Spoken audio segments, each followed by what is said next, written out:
हम लोग इतना स्ट्रैटेजी कर रहे हैं ना. I mean we talk so much about strategy, authority, decision making power, which is so much different from the rest of the competitors. Why is it so important? I mean, yes, there are companies that are, competitors that are teaching tools and execution and everything.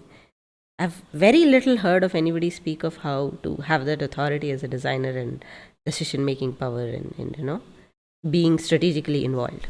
Why is it important? Mas, I have 2 points for this one. The first one is this.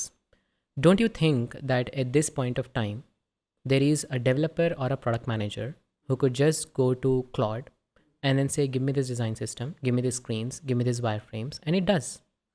And if you don't have an idea towards how the fine tuning of a design would work, you will be okay with whatever the Claude or ChatGPT or Figma Make has been able to give, and you will start using it.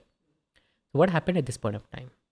Your executions and the deliveries that you were creating, they were replaced by a tool that is way smarter in predicting and creating systems. And faster. And lot faster as well. I mean, तुम्हारे बहाने वो तो बहाने भी नहीं बनाता है, right? Now what happened is, because you were at an execution level, you will always be replaced very easily.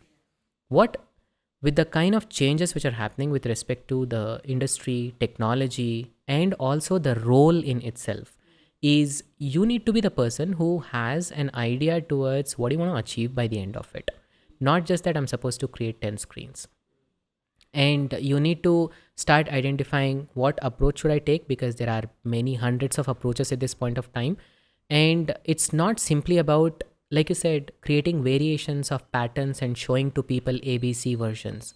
Those ABC at this point of time, hundreds of such versions can be created in 5 minutes of time by a Claude for a simple section that you're trying to provide. What are you doing out in that particular space? You need to start thinking about strategy, which eventually just says, I'm going to put in the least efforts there is from my organizational standpoint. I'm going to put in least amount of money into it, but will be able to identify the most money making setup, as well as the customers should love it.